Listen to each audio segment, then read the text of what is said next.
Marriage అయిపోయిన వాళ్ళకి చెప్తున్నా, తల్లి మాటలే విన్న కొడుకైనా, తల్లి మాటలు విన్న కూతురైనా అండ్ ఈ ఆడపడుచులు వీళ్ళు కూడా ఉంటారు కదా, వీళ్ళు మాటలే విన్న ఏ కాపురం కూడా బాగుపడినట్టు నేను చూడలేదు, సీరియస్లీ చూడలేదు. వన్స్ మీకు మ్యారేజ్ అయిపోయాక మీ బ్రతికేదో మీరు బ్రతకండి. అంటే తల్లిని చూడొద్దు అని నేను చెప్పట్లా, బట్ ఏంటంటే మీ కాపురంలో ప్రతి విషయంలో ఇన్వాల్వ్ చేసుకోవద్దు. మీరు ఇన్వాల్వ్ చేసుకుంటే చెప్తున్నా ఖచ్చితంగా మీ కాపురం సంకనాగిపోద్ది. ఇక్కడ అబ్బాయిని అనట్లేదు, అమ్మాయిని అనట్లేదు, ఇద్దరు అలానే ఉన్నారు. నీ హస్బెండ్ తో నీకు ఏదైనా ప్రాబ్లం ఉంటే నీ హస్బెండ్ తో తేల్చుకో, అంతేగాని అమ్మా ఇలా మీ అల్లుడు చేస్తున్నాడు, ఇట్లా నీ అల్లుడు ఉంటున్నాడు అని చెప్పి మాట్లాడు. అది కరెక్ట్ కాదు. అది అట్లనే నీ పిల్లం ఏదైనా తప్పు ఉంటే అది నువ్వు చూసుకోరా, చేతకాని నా కొడుకువా. అబ్బాయిలకు ఒక విషయం చెప్తా, గుర్తుపెట్టుకో, ఇన్నాళ్ళు అది ఎక్కడో ఒక ఇంటి దగ్గర పెరిగి నిన్ను నమ్మి నీతో వచ్చిందంటే దాన్ని అనే హక్కు నీకు మాత్రమే ఉండాలిరా, అంతేగాని నీ తల్లికి, నీ చెల్లికి, నీ అక్కకి కాదు. వాళ్ళు కాపురాలు వాళ్ళు బాగానే చేస్తారు, నీ అక్కలు నీ చెల్లెళ్ళు, మధ్యలో నువ్వే హౌలేగాడి అవుతావు. కావాలంటే ఒకసారి మెసేజ్ చూడు, నేను మొగుడు ఒక చేతకాని నా కొడుకు కాకపోతే వాళ్ళ అక్కకో 1,00,000, రెండో అక్కకో 4 లక్షలు, మూడో అక్కకో 1,00,000. అరే నీకు కూతురు ఉంది, నీకు ఫ్యామిలీ ఉంది, నీ ఇది నువ్వు చూసుకోరా.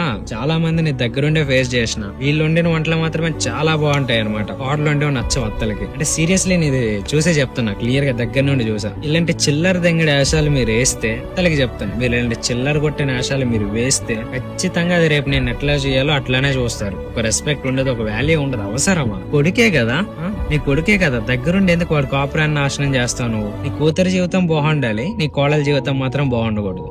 మీరు తల్లిలా అసలు మిమ్మల్ని ఏమనాలో ఏందో.